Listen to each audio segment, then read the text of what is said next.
So first C అంటే consultancy forms అన్నమాట. So ఈ కన్సల్టెన్సీ ఫార్మ్స్ అన్నప్పుడు టాప్ మోస్ట్ ఎంఎన్సీస్ అన్నీ వస్తాయండి. లైక్ టీసీఎస్, క్యాప్జెమిని, కాగ్నిజెంట్ అన్నీ కూడా కన్సల్టెన్సీ ఫార్మ్స్.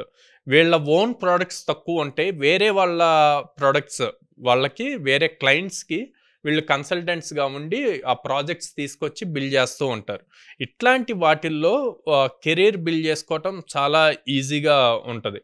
కాకపోతే ఎంటర్ అవ్వటమే ఫస్ట్ ఇంపార్టెంట్. ఆ ఎంటర్ అయ్యేటప్పుడు ఎలాంటి స్కిల్స్ ఉండాలి అన్నది కూడా ఇంపార్టెంట్.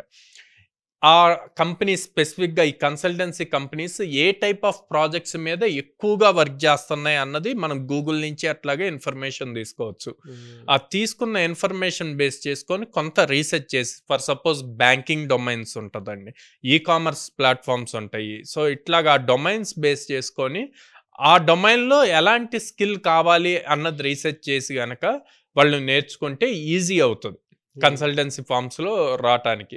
సో అక్కడ ప్యాకేజెస్ వచ్చేసి యావరేజ్గా 4 LPA టు 7 LPA మధ్యలో కెరీర్స్ స్టార్ట్ అవుతాయండి.